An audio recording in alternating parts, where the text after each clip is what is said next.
राधे राधे दोस्तों, हर साल हम रंग लगाते हैं, होलिका दहन करते हैं, पर क्या आपने कभी सोचा है होली सिर्फ एक त्योहार है या इसके पीछे कोई ऐसा सच छिपा है जिसे हम आज तक समझ नहीं पाए? क्या होली सिर्फ एक धार्मिक कहानी है या इसमें साइंस भी छुपा हुआ है? और क्या मॉडर्न होली अपने असली रूप से भटक चुकी है? आज के इस 5 मिनट के वीडियो में हम फैक्ट्स और लॉजिक के साथ बात करेंगे।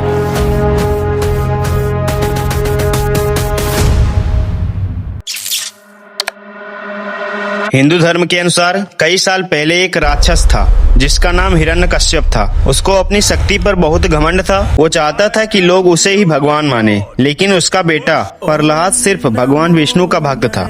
राजा हिरण्यकश्यप को यह बात बिल्कुल पसंद नहीं आई। उसने प्रहलाद को कई बार सजा देने की कोशिश की, लेकिन हर बार वह बच जाता। हिरण्यकश्यप इन सबसे तंग आके अपनी बहन को बुलाता है जिसका नाम था होलिका। होलिका को वरदान था कि वह आग में नहीं जल सकती। एक योजना बनाई गई जिसमें एक समारोह आयोजित हुआ जहां जलती आग में उसकी बहन होलिका को बैठना था। खेल खेल के बहाने वह प्रहलाद को भी अपने साथ ले गई और अपने गोद में लेकर बैठ गई। उसकी योजना थी कि प्रहलाद इसमें जलकर खत्म हो जाएगा, लेकिन हुआ कुछ और ही।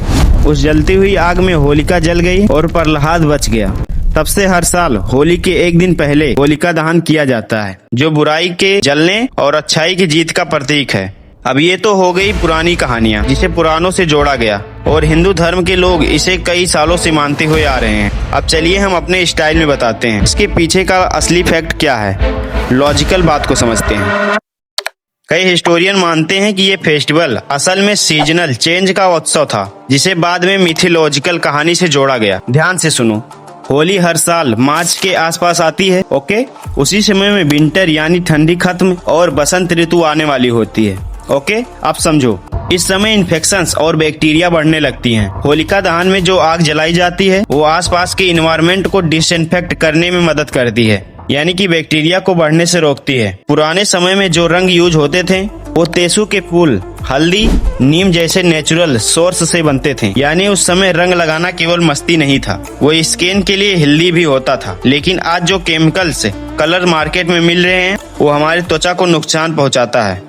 तो सवाल ये है कि क्या ये होली असली कॉन्सेप्ट के खिलाफ नहीं है? इसको कमेंट में बताना। चलिए अब जानते हैं कि क्या हर जगह केवल रंग से होली खेली जाती है या होली खेलने की कुछ और भी तरीके हैं।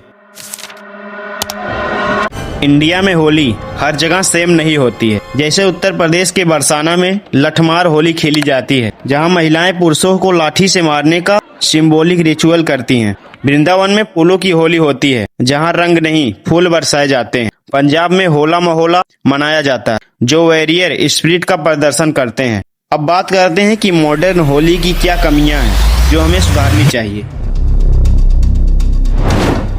आज होली में पानी की बर्बादी होती है। केमिकल कलर स्किन और इन्वायरमेंट को नुकसान पहुंचा रहे हैं, और कई जगह पर फेस्टिवल के नाम पर बदतमीजी बढ़ती जा रही है। लोग महिलाओं को रंग लगाने के लिए नहीं छू रहे हैं, उन्हें छूने के लिए रंग लगा रहे हैं। क्या ये वही होली है जो बुराई पर अच्छाई की जीत हुआ करती थी, या हमने इस फेस्टिवल को मजाक बना के रख दिया है? होली का असली मतलब था पुरानी निगेटिविटी को जलाना, नए रंगों के साथ लाइफ शुरू करना। पर शायद सबसे बड़ा सवाल यह है, क्या हम सिर्फ रंग लगा रहे हैं या सच में अपने अंदर की बुराई को जगा रहे हैं? इस बार होली सिर्फ खेलो मत, समझो भी। राधे राधे।